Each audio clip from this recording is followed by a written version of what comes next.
Habayim. Good evening and welcome everyone.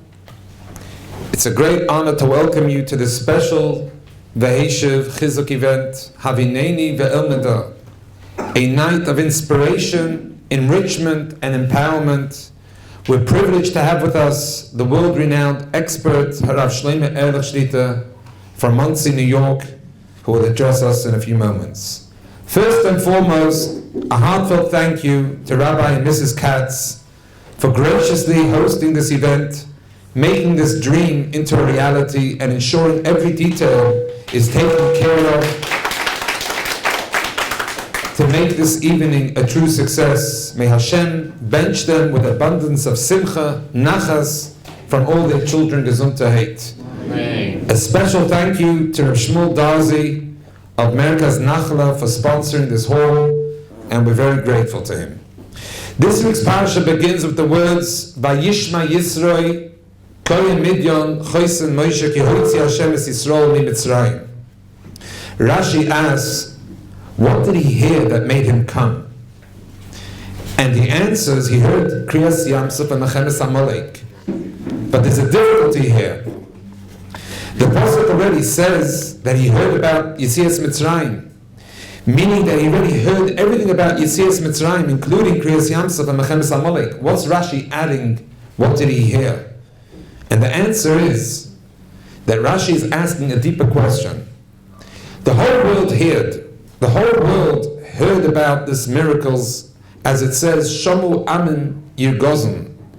But Yisrael heard something different, something more. There's a difference between hearing and internalizing. The world heard, but Yisrael understood. The world was amazed for a moment and moved on. But Yisrael let it transform him. He changed his entire life. He was misgaya and he joined the Jewish people. We know the final words in Parashas B'Shalach we read last week. After the Milchama of Mechemes Amalek, Milchama Hashem ba'Amalek midor dor. Amalek's battle is still with us today and will continue until Mashiach's day. Amalek is the gematria Sofek. Doubt. When we have a doubt, is there a Rebbeinu Shalom? Is Hashem in control? Hayesh Hashem be'kebeinu im ayin. Amalek plants confusion, uncertainty, instability, disrupting our peace at home and our decision making and our ability to move forward with clarity. Tonight, we have gathered here to be like Yisro, to listen and understand, to gain clarity and practical guidance, to learn how to combat doubt and confusion. Tonight, we have gathered here for an evening of learning and growth, to internalize what we hear, to make it real, and to create change. If we do our part, Hashem will do his part. And very soon we'll be zoche to see the fulfillment of the Novi Malachi's promise, which is the last nevuah of our nevuah that we received before going out to this Golus close to 2,000 years ago. The Heishiv leib avos al bonim v'leib bonim al avosom b'mheirav yameinu amen. Without further ado, it's my honor and privilege to introduce Rabbi Shloime Ehrlich. Okay, good evening, everybody. First of all, I'd like to thank Torah Anytime for recording us. And Torah Anytime is, the mom's spreading the word. What's your slogan? It's God's reason for the internet? Something like that, okay? Largest yeshiva in the world, largest base medrash. Largest base medrash in the world. Okay, so let's dive into the thing. We only have an hour to speak, and then we'll get into questions and answers. I think we're going to speak very general on the concept on how we should view our kids that are keeping us young. People say my child is, they're making me old. It's the opposite. People that have like a life, their life is blah, they get old, right? They keep us young. They want to make sure we're growing, we're moving on in life.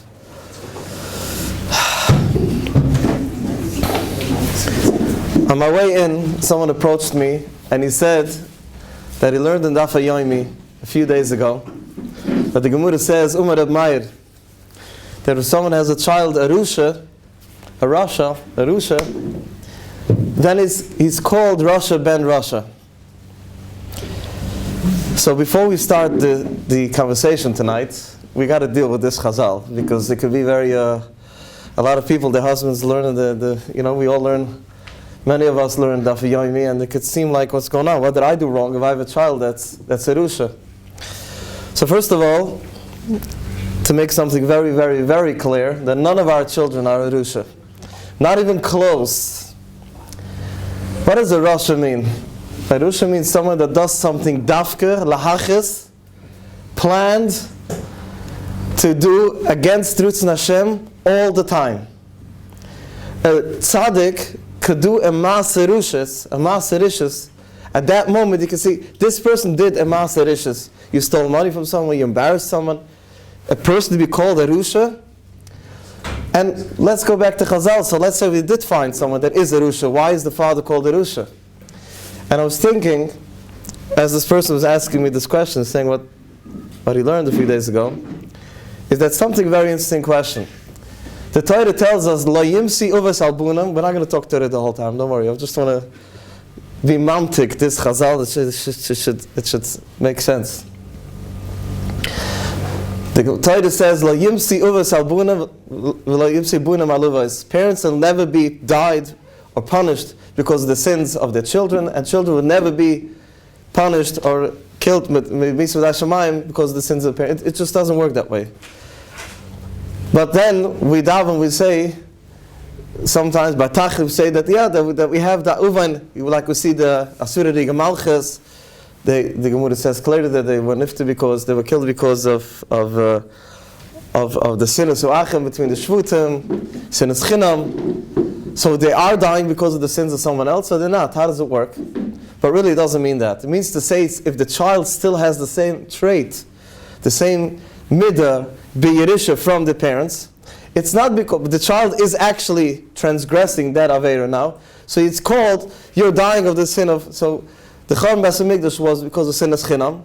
So we're still called on the name because of their Uvasagdashim, the Shvutim, they had sinas chinam, and you still doing it. In other words, it wasn't eradicated from your genes, it wasn't eradicated in your machne, going over from parent to child. It's called on their name. But if they would not have sinas chinam at the time of Asuri Gamalchus, they would have never been killed just because of that. It was called on their name. And the same thing is with tzidkas. If someone does a maaseh chesed, a real chesed, is oisig b'midas ahava, what is it called? You're doing ahavas Avraham Avinu. Avraham Avinu was the first one that did such big extraordinary chesed. So the children, whenever we do, you're doing midas Avraham, midas Yitzchak. The name chesed got bound together with the name Avraham. Gevira got by with the name Yitzchak, so we say he's midas Yitzchak. It doesn't mean Yitzchak Avinu. If he doesn't have that midas, it's not that. So it's in toiv and lemitiv. So Rusha ben Rusha means to say probably that if someone is stuck at the real Rusha, if I haven't met one, I'm only 47 years old and I only met thousands of people in my life. I never met a real Rusha. I never met. I'm trying to. I don't know. I just never saw one. To fit all the criteria according to Chazal, who's considered a Rusha. But if, let's say, we do find such a person, why do we say it's like like the father of the parents? Because probably not to say that the father must be a Rusha, a specific trait that he shares, that's all it means. So we got that off our chest? Done? Okay, now let's dive into things. Hashem gave me the schis to work with teenage boys, for many, many, many years. We're talking about probably 18, 19 years by now. Stopped counting. Close to 2 decades. One-on-one with the boys. I was involved in different yeshivas, different classes. We had different groups. I'm in this field for many years. Now I'm dealing with girls that are struggling, really, really struggling. Baruch Hashem. I haven't met, nowadays, a boy or a girl that went off the derech, so to speak, because they realized that they went through all philosophy and they had all the questions in the world, and they realized that that atheism is the right thing, or agnostic, or whatever you want to call it, because they mamish saw that evolution is true and Moshe Kibbutz Torah Messina was not true. I haven't met someone that stopped keeping Shabbos for that reason. So we need to get it out of the way, that as well. There's no such thing, a boy going off the derech today, or a girl struggling with tznius, with Yiddishkeit, or with Shabbos, or all the other stuff, or substance abuse, because they realize that, Yiddishkeit is nicht emes. That doesn't exist. I haven't met such a boy and such a girl. I've met a few of them that claim that, just because it's easy for them to fight with their parents. It's after they went struggling, dropped out of school, and got into trouble many, many times, decided to comfort their inner ego, their inner guilt. They came up with things, I have a question on Hashem, this one and that one, and who says, how do you know, maybe Christianity is right, maybe this one. They come up with these silly questions. But you talk to them 5 minutes, you realize that's not the cause. We did have this in Kiryat Sefer many years ago, we did. A lot of Yidden in the times of the Enlightenment movement, our school, we had many Yidden. There was such a ruach in the world that's going around our school. They were selling books to little kids and making fun of Yiddishkeit. And if they went over the derech, there was some kind of... Now it does not exist. So what does exist? What's going on in the world? Rabbi Yankele of Peshavorsky, we all heard his name. Rabbi Yankele from Antwerpen was a very big tzaddik. It was after, 20 years ago, I think Rabbi Yankele from Antwerpen said that Klal Yisrael, what does Gulas consist of? Gulas started from after Churban Beis Hamikdash. The first Gulas was the Gulas HaNeshama. Everybody was trying, all the Sonai Yisrael were trying to fight. They were trying to fight the Neshama from Klal Yisrael. So you had the Tzedokim, the Kiryat, and to break us, the Yevunim, it's all to break Yidden away from Torah mitzvahs. That was going on for the first third of Gulas. After that, it came Gulas HaGif. It started by maybe Spanish Inquisition, maybe war, Tach. There was a moidige Gulas HaGif that Yidden was struggling and had to be moist nefesh, not only for Rachnis, now they had to be moist nefesh for the Gif, to stay Yid, to bleiben a Yid, and they slaughtered us left and right, Shem Yirachim. And the last biggest one was the Holocaust, which, needless to say, which was probably the biggest physical Gif. So Rabbi Yankele said the last Gulas before Mashiach comes is Gulas HaNefesh, the emotional Gulas. We are living in a time where emotions are so, you look at a person and they have a plain face, you have no idea how they're feeling now. Or else they're doing extra outrageous behavior, extra happy, extra sad. It's a very fine thing. It's not seen with the eyes naturally. You can see someone with a broken leg, they're physically broken. An emotional broken leg you don't see until you talk to the guy, till you get to see how they behave. So the only way we see and we know if someone is hurt emotionally, we see if they're doing risky behavior, their behavior is telling us where their emotional system is up to.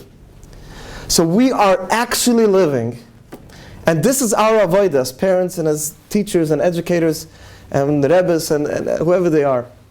Our avodah is to help Klal Yisrael manage with stress. Anybody have stress ever? No. Who has stress these days? Not exactly, right? I think that every single family, I know for a fact, that every single family has multiple issues to dealing with now. I remember just 20, 30 years ago, there was, certain issues happening certain places. And then every family had one issue. Now I think we're all dealing with a lot of it. And 90% of it, if you look into it, is in our head. It's in our thoughts, in our feelings. It's emotional stress. That's what we're living with. Of course, Hashem gave a big refuah before the Makkah, and He sent so much therapy in the world. There was no psychology going on till 200 years ago, and 200 years ago, till 20 years ago, as much as we have now. There's so much help. There's therapy. There's so much to help. There's refuah for the Makkah to help us manage and work through and work out how we could manage with emotional stress, emotional gulas. We're living in an emotional gulas. For someone to survive our school system, for someone to survive our moistus, for someone to survive our lifestyle, as a teenager and a child, let alone us in our age, of course, you need to be so healthy. You need to be so healthy to be successful in school. You need to be so smart. You can't have a tiny learning disability. You can't have a tiny ADHD. You can't have a tiny anything. If you do, you're already doomed. You're out of the other 30% of the class. You're just not making it. And then the stress from the friends and peer pressure. There's so much going on in our communities, in the whole world, but we'll talk about us now. For a little girl, a little boy to survive, and let alone many, if not most of our kids that went through terrible abuse. Some of it that we know, and some of it that we don't know. Going through bullying by teachers, malamdim, by other kids, older kids, neighbors, of being molested, being touched inappropriately, or being exposed to something in a sudden way, inappropriate things for a little child, for our kids. They suddenly see something that they're not supposed to see. That's the biggest trauma. So can I say the word that all of us and all of our kids are living in trauma? Can we feel comfortable with that? That's the Metzias. They have emotional trauma. We're living in such stress. We're not saying this that we give up. We're not give-uppers. None of us are give-uppers. How do I know? You came here. For every person here in the room, there's another 30 that didn't come. I'm being nice. Really, there's 50 more that didn't come for every person, but I'll be nice. I'll say 30. So we are not give-uppers. What does not give-uppers mean? That we're taking more stress on ourselves in order to help our child deal with their trauma, with their pain, and they should, Be'ez Hashem, heal from it. That's why we're here. You know, they say a chain is only as strong as the weakest link. All of us are here, the whole Klal Yisrael that exists today, 2,000 years of gulas. We're all here. All of our cousins that are living in Tel Aviv or in America somewhere, they didn't even know they're Jewish, is because someone along their chain, from the Elta side in the Elta Bubby, wasn't strong enough and got caught off from the chain and they just swifted off. If you're still from, or if you came back from, you're very strong. So don't worry. We have in our genes a lot of trauma, but a lot of strength. Crazy amount of trauma, but extraordinary amount of strength is right in us. We have it. We don't feel like we have it sometimes because like, how are we going to do this? How are we going to afford this? How are we going to face this? How are we going to... There's so much going on in this. And for those of you who don't know me, I'm living it myself also. I'm not just an expert in this field. Hashem gave me two such beautiful neshamas that I have to deal with on my own. I'm dealing with it. I'm living it now on a daily basis. I'm not just preaching. I'm living it. So I have to say that. So we are all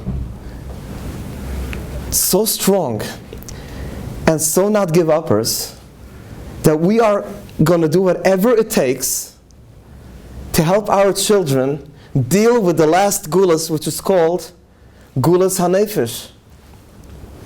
And our kids are the ones that Hashem chose that they should carry even more of this gulas hanefesh. Not because they have weak nervous system, many of them do, and many of them just the opposite. It's just because they're such neshamalach. Which of the kids, the most struggling boys and girls today, are the most sensitive and in tune kids in our society? I see everybody nodding their head. Right? Isn't it the most sensitive kid? I know my own too. The most sensitive kid that really... my kid used to blush as a kid if another kid was punished for no reason. Took it so serious. I remember my daughter asked me, she said, I don't understand. My teacher is such a hypocrite. I said, why? This is way before she was struggling, a regular healthy kid. I said, at least we thought so at the time. I said, why? She kept saying, Bezrat Hashem, it's a shame. And then she told the class one day, she has stress, she's marrying off her daughter, and she's all nervous about it, she doesn't know, and she's like, all nervous. I don't understand. If she believes in Hashem, why is she nervous? This is the kid that went off. Does it resonate? I remember when she came home, and she told it such a tmimus to my wife. I don't know how old she was. I don't know, 7, 8 years old. She said, Mommy, my face is shining. Do you see it? So my wife said, sure, it's shining. Tell me why. My teacher said, if you do a chesed, your face shines. I gave away my snack for a girl that didn't have, and she doesn't even know that I gave it. I put it into her pocketbook.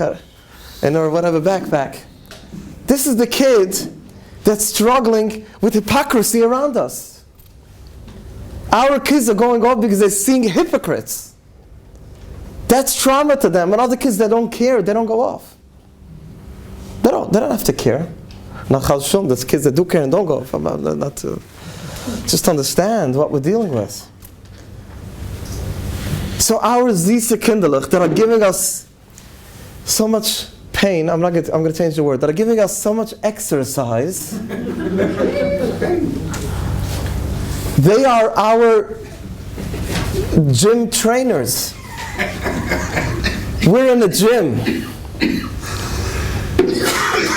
Right? Most of us are lazy. We'll walk around with a keychain from the gym for a few months. You go 2 times, you're still paying every month, and we don't show up. And here we have a kid that says, no, you're going to do that. Well, it's not physical muscles, it's emotional muscles.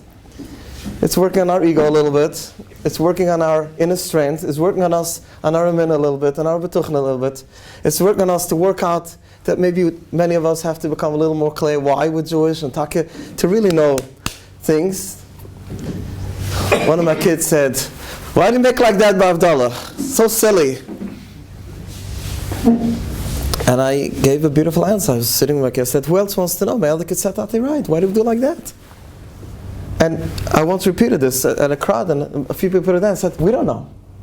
Adults. So don't we need to thank our kids for asking questions? Thank you, shkoyach. I don't know, I'm going to find out. You know what? I'm doing things because I'm a tumim. You're not a tumim. I would also like to find out. Now everybody's asking why we do that. I'll tell you why we do that. The most beautiful tefillah that we have, and us, specifically us, should really zoom in and tune into it, is the tefillah, the first tefillah that we have at the beginning of every week. You know what the first tefillah of the week is? Hinei, kel yushi yusi, eftach v'lo yefchad. I will have betuchan v'lo yefchad, and I will not fear anything that's coming this week. How do we start the week? You know, all of us have, but it starts by Shalshidus, right? And Matzah Shabbos, everybody says, no, it's probably the Chalev, maybe the Tshon, to feel down. No, our subconscious said, another week. We're going to deal with all this. How are we going to deal with all this stress? And we have to tune into the Pusik. And I was telling my kids, we say 7 times Hashiyu. Hine kel Hashiyu, see after Hashem Hashiyu alamchu. Hashem tzuvut. For every day of the week, we say another Pusik that says Hashem Hashiyu, give me a koyach for this coming week. When we light the candles there as Shabbos, the mamas, the Yiddish mamas, what do? We light a separate candle for each child. 1 wick and 1 candle. Havdalah has to be many wicks together. Why? Shabbos, Shabbos bo menicha, every child is their own neshama, everybody's okay. To go into the week, we need to be together. It can't be a private candle, it has to be a avika. It has to be a torch. And that's why we're holding the torch. And what are we doing like that? Because we're making Havdullah. And the Gemara says, Ein das Havdullah menayin. If you don't have cycle, how can it be Mavdul? And the more das you have, the more you're able to differentiate even tiny, minute things. And the more das you have, you can't say, he's a tzaddik or Rasha. Oh, there's so many in between. So much gray area. We Yidden say even, we say Havdullah between Shabbos and Yom Tov, Hamavdu ben kodesh lekodesh, be kedusha Shabbos lekedusha Yom Tov v'vdalta v'kedashtu, as av chesiru v'kedusha zeicha. What does it mean? We have such a das. Hashem expects from us such tiny details. The difference between the koiches, the art, and what comes down on the Shabbos and the Yom Tov. Hashem expects from us. So Havdullah is all about that. So what do? We look at our with the gloss of our nail, and then we see Havdullah between the mat and the shine, and then this way we see the cracks, what is it called? The lines in the hand. So you see the shade of the... But you want to hear a beautiful thing? When I was saying this, my wife was standing there, my 3 other kids, and my wife always has nice, beautiful vertelach, and she says, I have a good word. Why we go like that? She says that we're holding our hands, we're going to do parnus this week, and we're going to carry everything. And we look at our hands into the fire, the collection of everybody, all the neshamas together, the whole family together, and we're looking at our hands, and what do we see? Just a few weeks before, I said on Shabbos a shiny word from the Große Maggid. He says, Yegiya kapechu kisoyichel, ashrecha v'toivlach. So he says, Amoide Gevat, the Heilige message from Maggid, the Talmud of Hashem Tov. He says, Yegiya kapechu, the work that you're going to do, kisoyichel asher kapecha means you should work as much as your hand fits into your hand. Not your whole body, you're just doing your shtadlis. Put out your hand and do whatever you can as much as it till here. Don't let it get into you. It's then ashrecha v'toivlach. If you think that part you'll work extra, you'll do who knows what, that's already too much. So, B'Havdullah, we put up the hand, my wife said, just as much of the hand. We're going to do a shtadlis this week again. Not only panusa, we're going to do shtadlis with our kinderlich, everything that we do with our hands. That's all. Aglet, Agitavart, Ashalom Aleichem. That's all what it is. So that's the tefillah, and we start Eftach v'lo yevchad. We're going to, Hashem, we're going to try not to fear this week. We're going to rely on you a little bit more. So if we're given such a task, such a beautiful, beautiful, amazing, difficult, heavy, complicated mission, we need to face the complications and be real and deal with ourselves. Be kind to ourselves sometimes. Put away a little time if you find a few moments. Do something extra for yourself to build up. Socialize a little more. But on the other hand, we need to get to work, roll up our sleeves and say, Rabbi Shloime, you put into my hands such a beautiful neshamas, and I will do everything in the world to help them accomplish their mission in their life. I will do everything in the world, whatever it takes. And what does it take? It's not so complicated once we get there. Until we get there, it's difficult.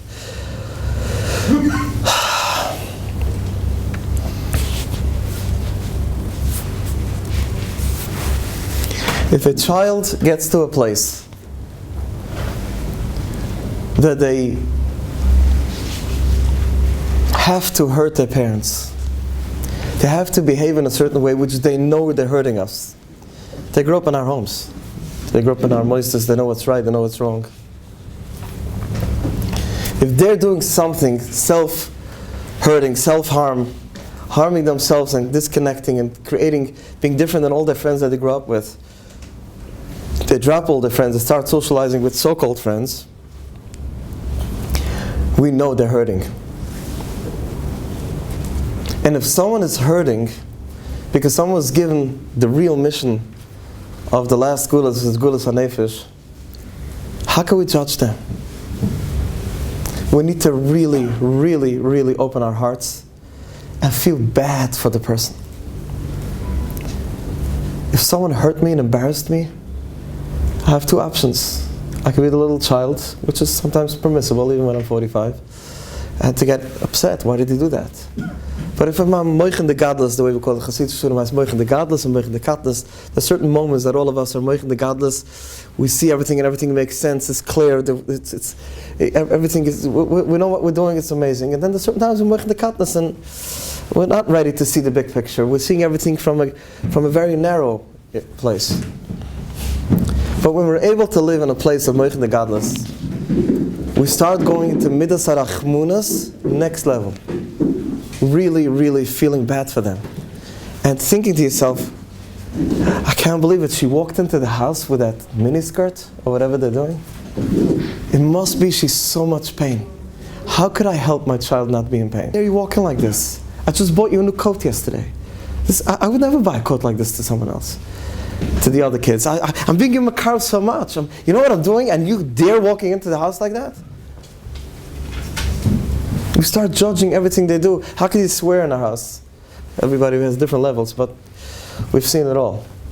I mean, they're always very creative. They come up with new stuff, but yeah. They always surprise us. There's always a surprise. There's like,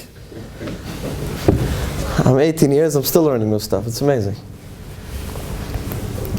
If we want to help a person that's hurting, we could only do it through rachmim.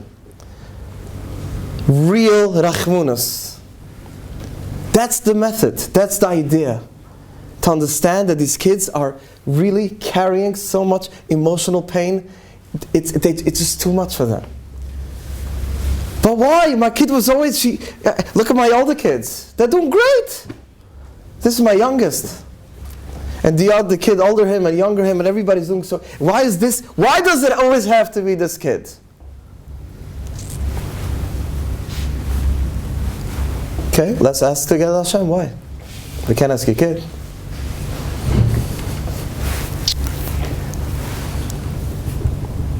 There's a moedig about in the Pri-Uretz. We all know it. That's a Sirul the Giden know in Tveria. In the Chassidische Chelk over there, in the Basachaim, we have the Mendele Vitebske. The Heilige Mendele Vitebske is one of the greatest, the top of the pyramid of Chassidische Tzadikim. He writes in a Sefer, in Pashas Shoiftim, in the Sefer Pri-Uretz, one of the most fascinating pieces of Chassidus you could ever read. Yiddishkeit. He says that Hashem chooses certain people to do His holy work, to be in the Beis HaMedrash, and to learn the whole day, and to daven, and to connect. Hashem gives them zero ADHD. Hashem gives them a body and eyes. They have no dyslexia. Nothing, everything is perfect. They need to grow up to be the Loimdai Torah, because this is part of the army of Klal Yisrael. And the Lush, I don't have the cipher in front of me, but he says Lush, Kanesh, like an eagle, just like that, and he just soars into the sky, easy. And then you have Adi Yidalach, that Hashem puts them in a place of the lowest places in the world, because they have to create a Kiddush Hashem in that area. And whatever they'll do, they're not going to be Matzlich Rachnis, they'll only be Matzlich over there. And he says, it's a Gava. It's the most humbling piece in the world.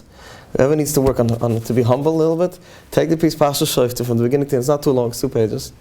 Learn it. I'm telling you, when I learned that,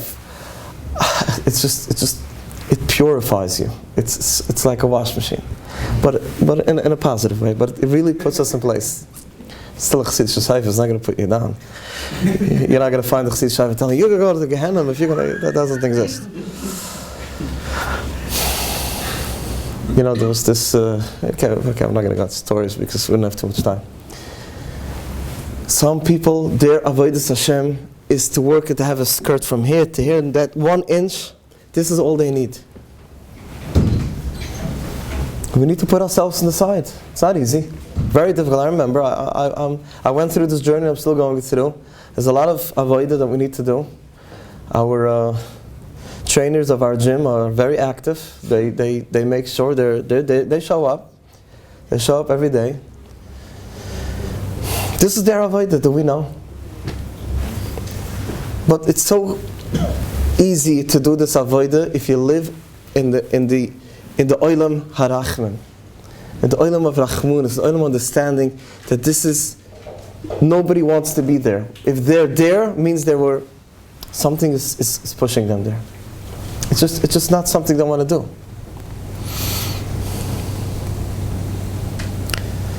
So what do we do to help someone with their emotional stress?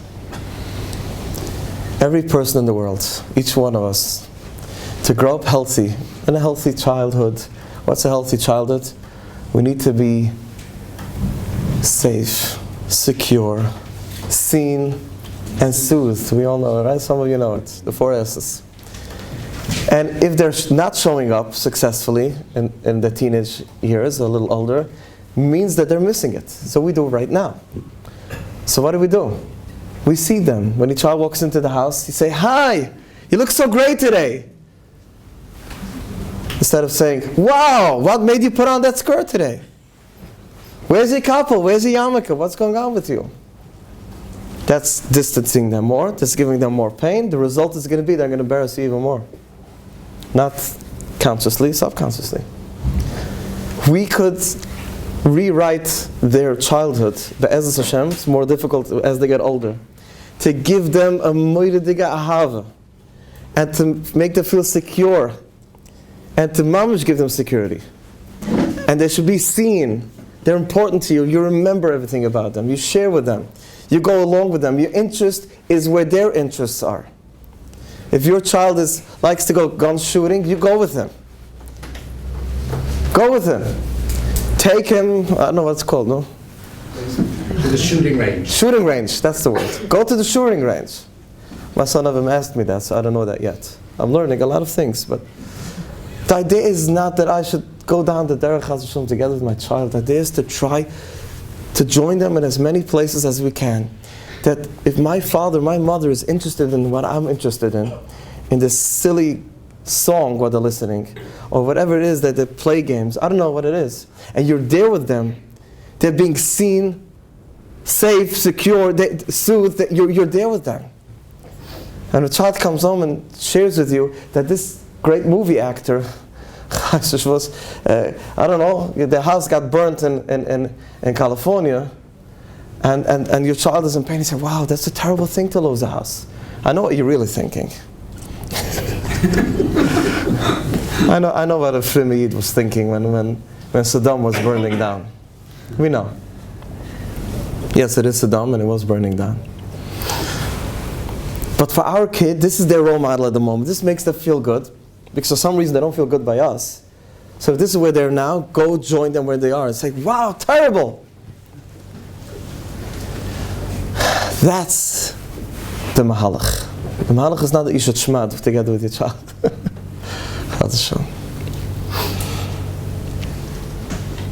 These kids are walking around with so much pain that they're paining you.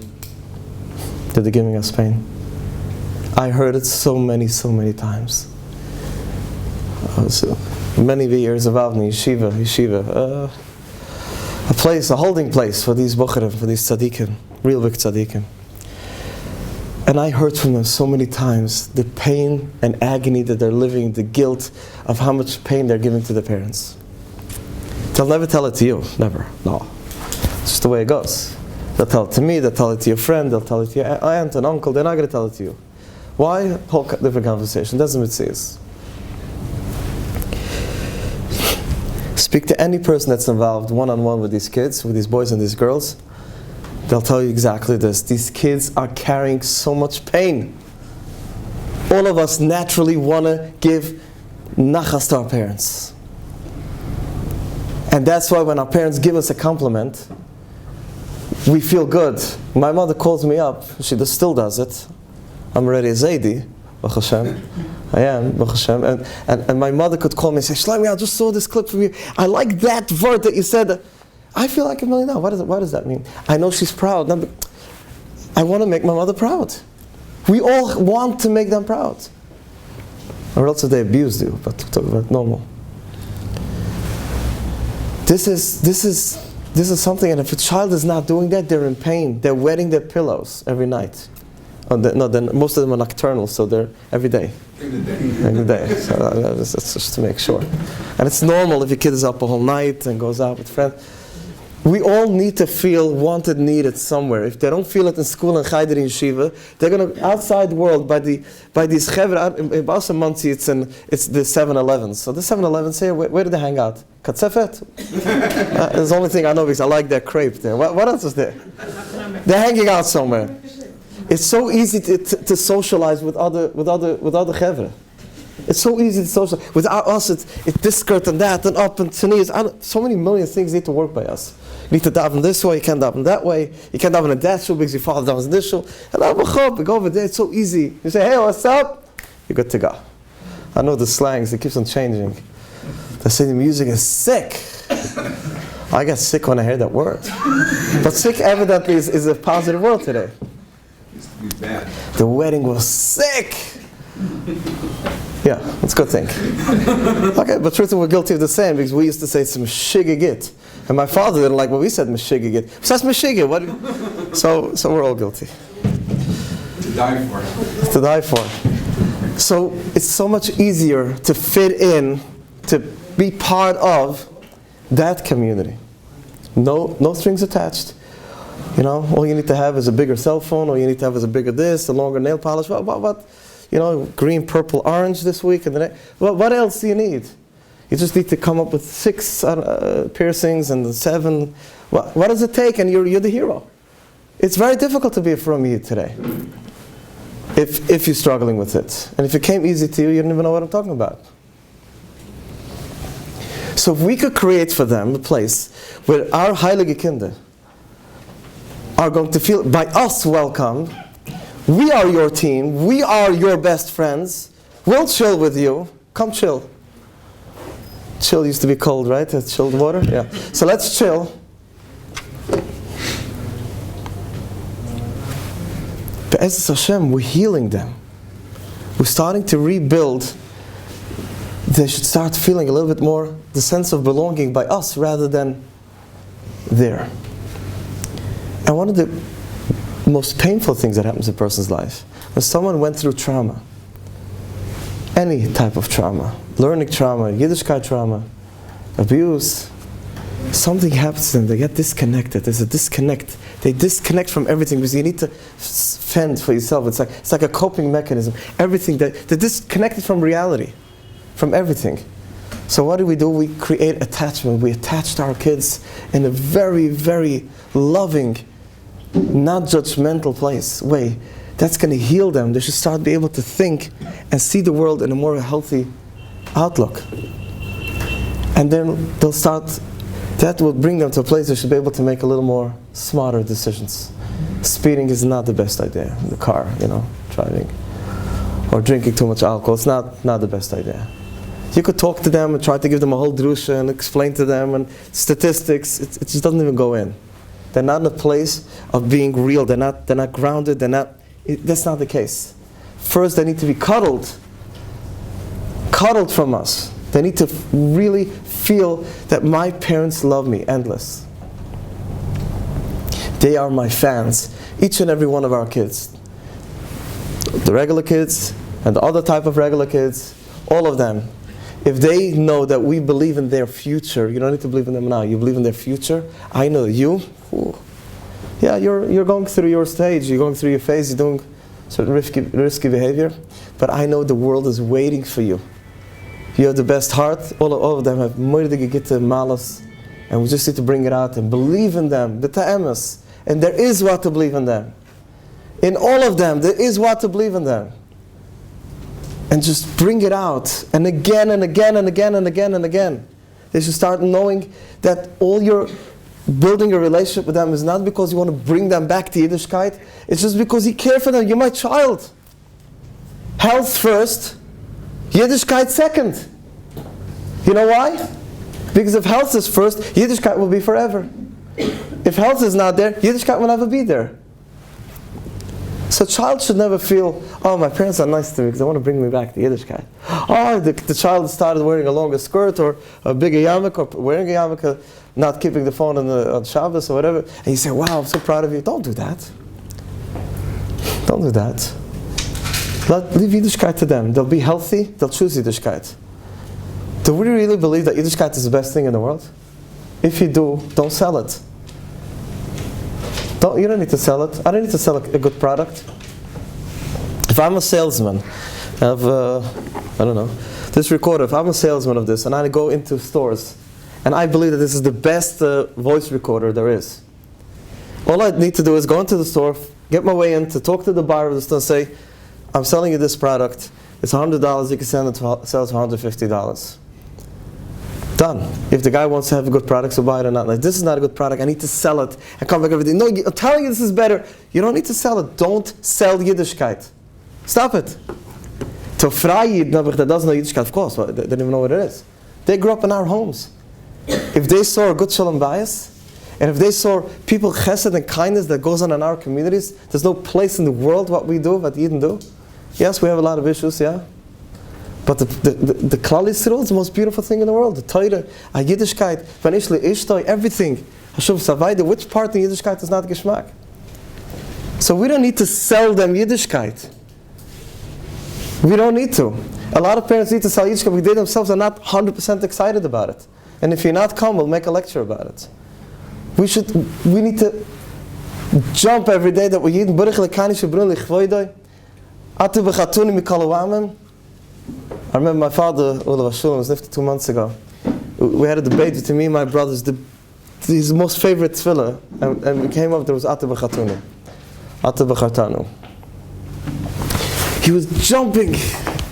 He meant it, he lived it, he was so happy as a Yid.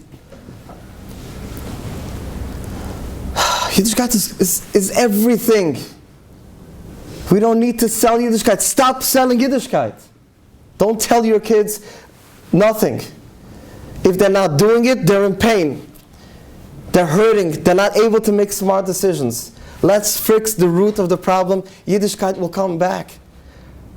Yiddishkeit is the last thing that happened to them. You know that? When they dropped it, it was the last thing that you do. You're in so much pain. The problem is we didn't know our kids are in pain until they dropped out of school. They dropped wearing tznius or doing other things. So we say, oh, there's a Yiddishkeit problem. No, it's not a Yiddishkeit problem. There's something in this kid. Why are they dropping all of this? Yiddishkeit will come back, the last thing, if they choose so. Most people who are healthy, in a good place, they'll choose to be a from Yid. But that's not our mission. We love our kids regardless. How can we not love our kids? Let's all remember when our child was born, our little daughter, our little son, who went to the Kiddush. I just did an Einikol just last week. We went to the hospital with the balloons and the newborn and the simcha. Let's go back to that feeling with that kid. That kid had a few bumps along the way. Something happened, that love went away. Chas v'shalom.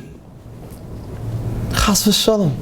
Let's go back to that. Let's go back to that moment and say, I love this kid endless regardless. We jumped into bus bombs of Yerushalayim. I remember when I was a teenager, a mother jumped into a bus bomb to save her child. She got killed and the child was thrown out of the window. We die for our kids. Suddenly, they're doing a few things, a lot of things that we don't like, and that's it. The love is endless. Tell them. Live it.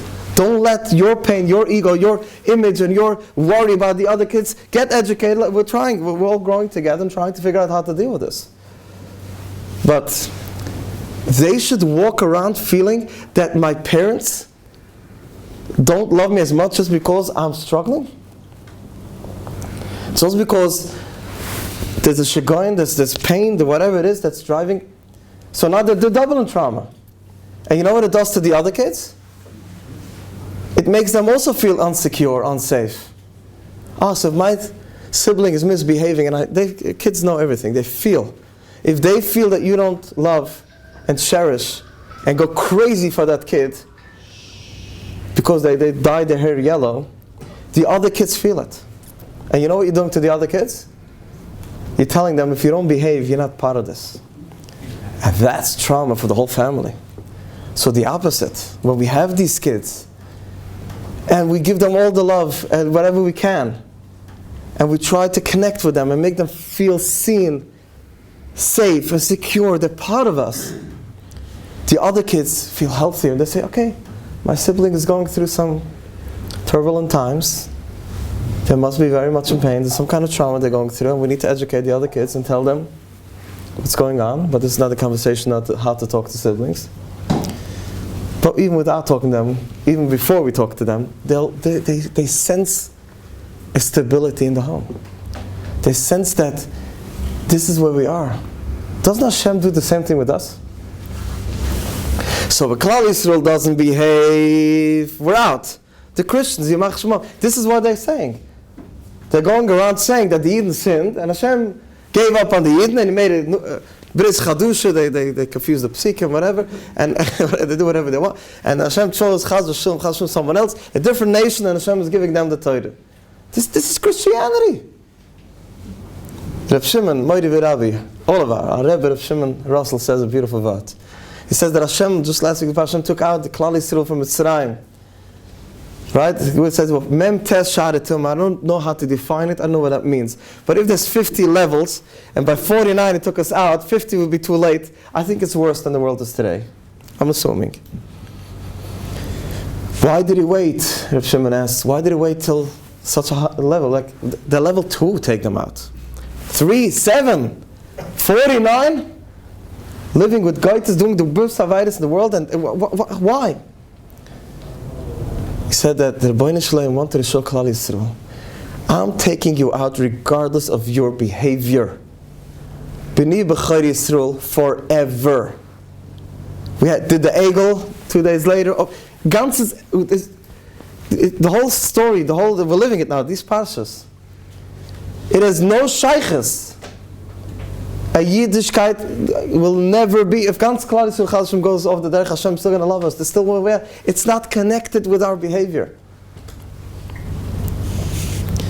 We need to tap into that because really we do love them. It's just so much pain that's covering us, more layers. And we don't know how to show it, we don't know how to connect with it, and we start feeling, maybe I don't like this kid as much. You could say, I love this child and I have pain from this child. Pain and love is not a contradiction. Even in marriage. You know, when your spouse says something by your in-law's house, something that you said, and she embarrasses you, and you feel so turned off, you can't talk to her now for a week. How she got hurt, you're right? We feel disconnected, feel turned off sometimes. It shouldn't be that way.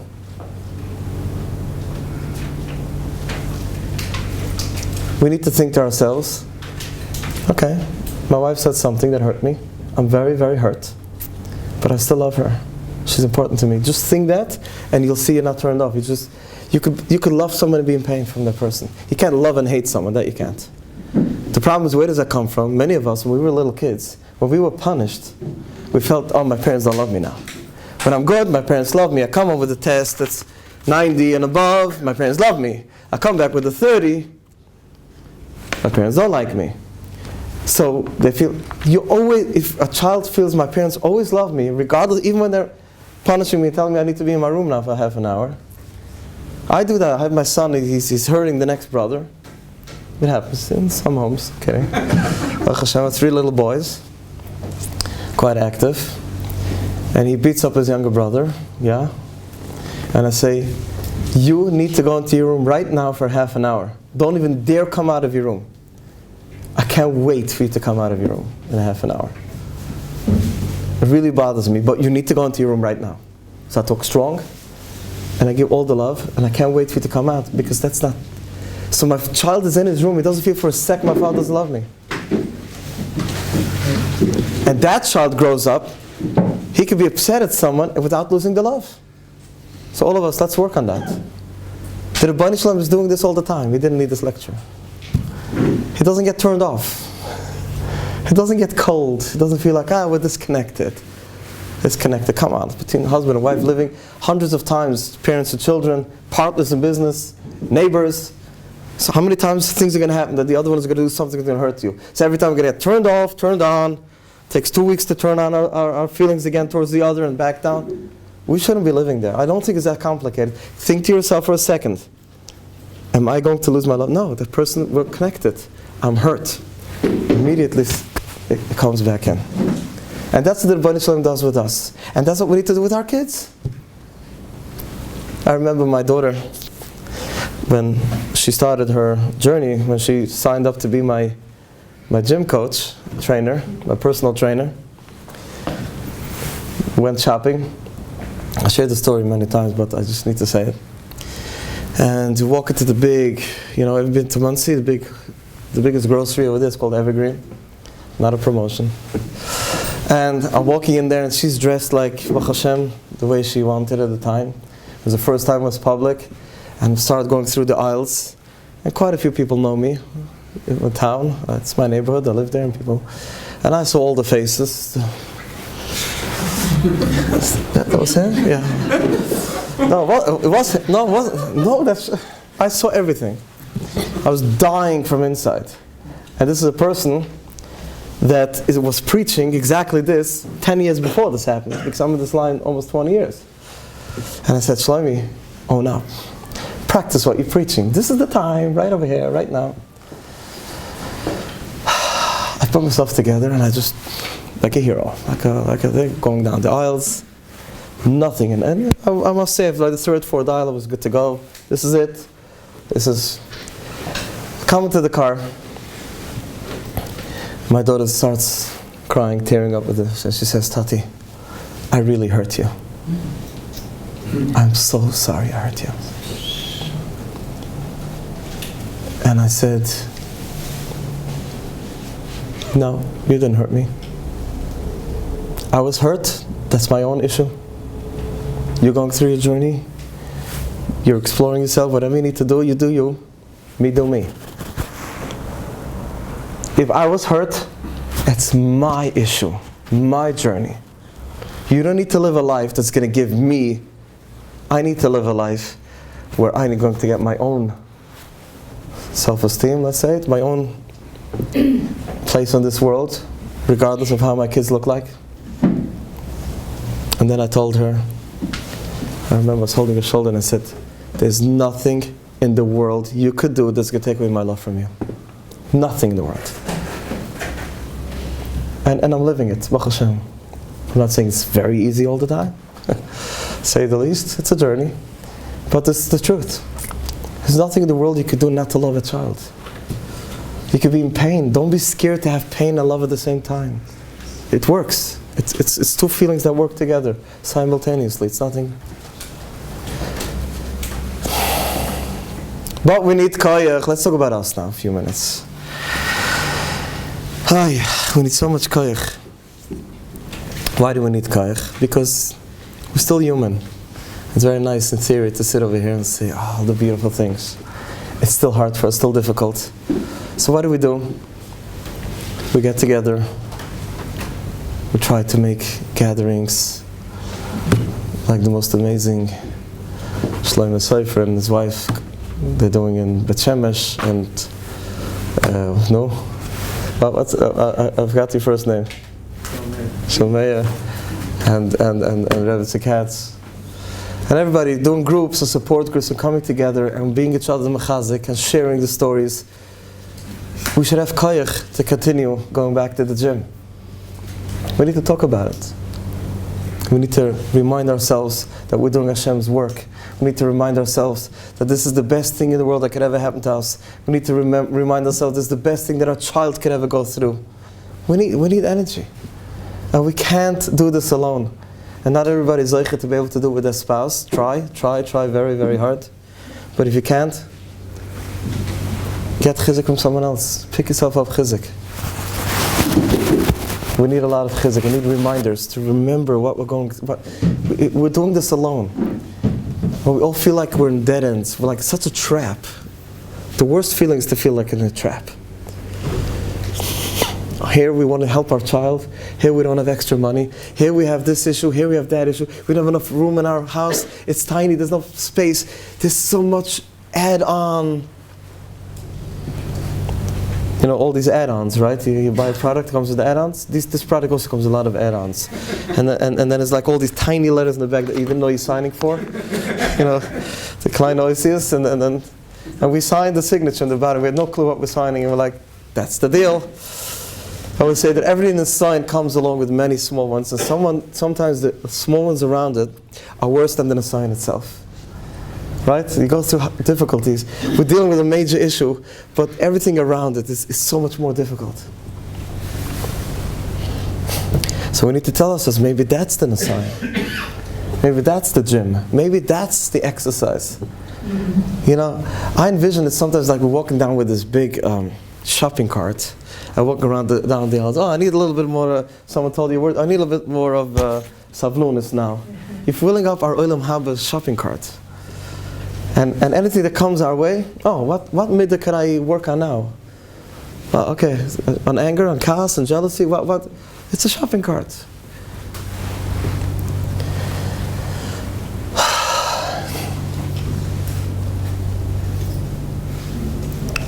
Really? We all need to cry together. And give out our pain and scream and yell that these walls should fall off. It's healthy to do it sometimes.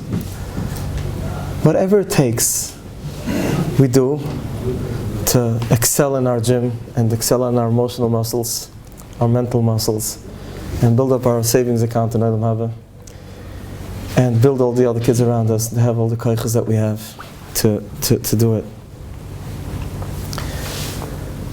I'm going to conclude with this for now, because we still have to go through a lot of the question and answers.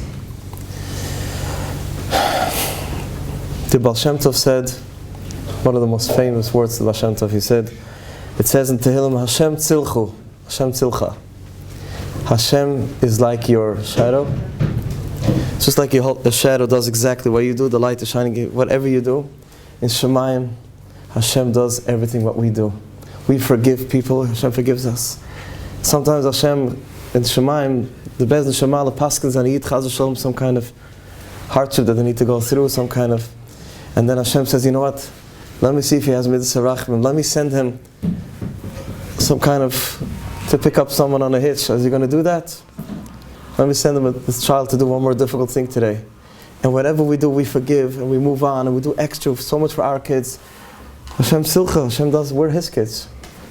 Hashem should give us all the koyach to fulfill our mission that Hashem gave us. And we should do it b'simcha. When we can. But the only way to be b'simcha is we're able to cry. We need to cry sometimes, many times. I don't need to remind everybody to cry, do I? No. Okay. I don't need reminders either. I have many reminders, like alarm clocks. So we need to have reminders to be b'simcha. We need to have moments when we focus and we think and we plan ahead. And we need to have so much more moments to be b'simcha. The other kids need to be us, if we can, to see us happy. And with your spouse, can I ask you one more thing about your spouse?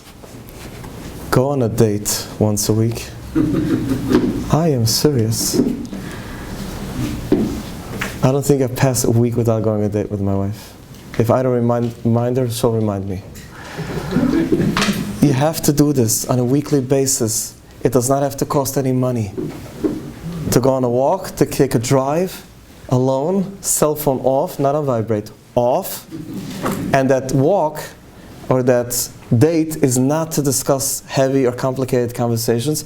That's to be a teenager. When you met your spouse the first time, do that again. Just laugh and make funny, silly jokes. And just rekindle the marriage. That's all we need to do. You know who's going to benefit? We. You know who else? The kids. We need to go on a date. I'm telling you, if the Torah would be written today, it would be in the Aseret Adibris, I'm telling you. You know why it's not in there? Because it's of course. Hashem doesn't say in the Aseret Adibris, go eat, right? It doesn't say there. So we don't need to eat. We don't need to be told. But it looks like we're so stressed. I'm living this world. I'm here. I'm just standing here now. I'm here. I know. I have a lot of my own struggles going on in my life currently. Besides these two beautiful neshamas that I'm dealing with. But if I wouldn't do that date, I don't know how to survive. I try to do it 2 hours, and if you can, we do 1 hour. And some families could do it 12 o'clock in the middle of the afternoon, some it's 10 o'clock at night. But every week, and if you don't make it, you do it the next day. And the next week, you do 1.5 times to make up. I'm serious. Yeherek val yaver. Telling you. No, I'm telling you. This is it. Nothing gives us more strength than that. Chill on a date. And if you can't go out and play something, I don't know what you're doing, whatever it is, do it. Stam spazieren, going to buy ice cream, I don't know, whatever it is. Everybody in their own thing. Okay, there's so much more to talk. There's billions of things. I really hope that let's all go home with this, some chizuk and advice that we spoke about, just to remember that our kids love us. We love them. They're just in pain. They're just in pain. And put on your glasses that says Rachmim. Just that.